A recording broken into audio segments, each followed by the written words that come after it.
Hi hello good morning welcome to Aadab TV. నేను మీ journalist Sai. ఓ పక్క ఎమ్మెల్సీ స్థానాలకు జరిగిన ఎన్నికల ఫలితాలు వెలువడుతున్నాయి. మరో పక్క ఎమ్మెల్యే కోట ఎమ్మెల్సీ ఎన్నికల నామినేషన్కు సమయం కూడా దగ్గర పడుతున్న విషయం అందరికీ తెలిసిందే. ఎమ్మెల్సీ ఎన్నికల ఫలితాల వెల్లడి రోజునే ఏపీలో 5 ఎమ్మెల్సీ స్థానాలకు, అంటే ఇవన్నీ ఎమ్మెల్యే కోటలో జరిగే ఎన్నికలు అనమాట, వీటికి నోటిఫికేషన్ వస్తుంది. ఈ నెల 10లోపు నామినేషన్ దాఖలు చేసుకోవాలి.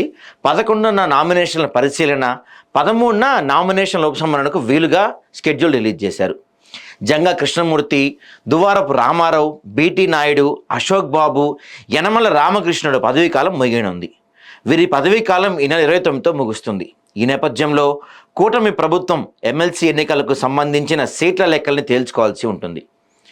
మంగళవారం ఏపీ అసెంబ్లీలోని ముఖ్యమంత్రి చంద్రబాబు నాయుడు ఛాంబర్కు జనసేన అధినేత డిప్యూటీ సీఎం పవన్ కళ్యాణ్ వచ్చారు. దాదాపుగా గంట పాటు వీళ్ళిద్దరు భేటీ అయ్యారు.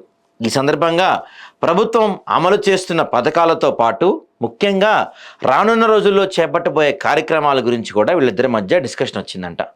వాస్తవానికి ఎమ్మెల్సీ ఎన్నికల నేపథ్యంలో సీట్ల సర్దుబాటు లెక్కలు ఎక్కువగా జరిగినట్టు తెలుస్తుంది. 5 ఎమ్మెల్సీ స్థానాలకు కూటమి ప్రభుత్వంలోని 3 పార్టీలకు సీట్లు ఇవ్వాలని డిస్కషన్ అయిందంట. అయితే ఇప్పుడున్న పరిస్థితుల్లో ఉన్న 5 స్థానాల్లో టీడీపీ, జనసేన అభ్యర్థులను బరిలో దించేందుకే వీళ్ళు డిస్కషన్ చేశారంట. కూటమి సర్కార్లోని 3వ పక్షమైన బీజేపీకి తర్వాత అవకాశం ఇద్దామని ఆలోచన చేస్తున్నారంట. మరి ఇప్పుడున్న లెక్క ప్రకారం అయితే 5 స్థానాల్లో 3 టీడీపీకి వస్తాయి, 2 జనసేనకి ఇవ్వాలని చెప్పి వీళ్ళు డిసైడ్ అయ్యారంట. కానీ నిజానికి బలాల ప్రకారం చూసుకుంటే టీడీపీకి 4, జనసేనకి కేవలం 1 స్థానం కేటాయించే అవకాశం మాత్రమే ఉంది. పవన్ విషయంలో చంద్రబాబు కొంచెం ఉదారంగా ఉండటం, మిత్రపక్షం అయినప్పటికీ అనవసర జోక్యాలు తక్కువగా చేసుకుంటున్న పవన్ మీద చంద్రబాబు ప్రత్యేక అభిమానంగా ఉన్నట్లుగా టాక్ వినపడుతుంది.